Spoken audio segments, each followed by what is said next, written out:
Growing calls for a federal investigation into New York Governor Andrew Cuomo's handling of the coronavirus pandemic. This after a top aide reportedly admitted his administration withheld data on nursing home deaths over concerns of how the Trump White House would respond.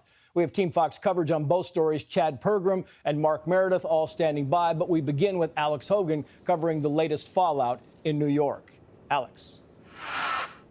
Good evening, Trace. I'm currently outside of New York Governor Andrew Cuomo's New York City office.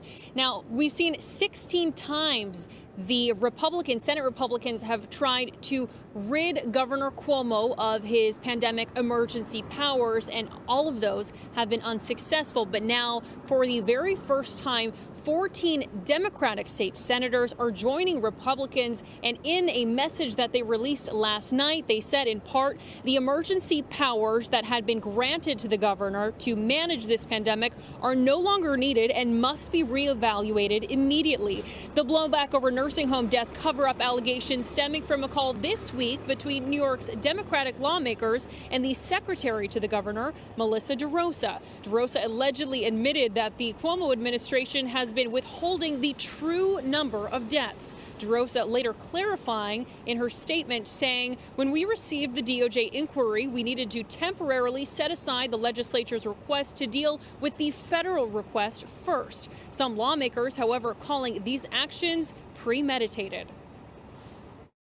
This was an orchestrated and conspired cover-up that likely involves a number of both state and federal crimes.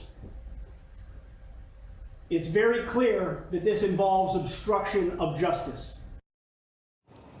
On Wednesday, the state revealing the death toll is actually 15,049 people. Now, that's up from the nearly 9,000 deaths the health department reported at the end of last month. A separate report obtained by the Associated Press shows that the governor's order released more than 9,000 recovering COVID-19 patients into nursing homes. That's up 43%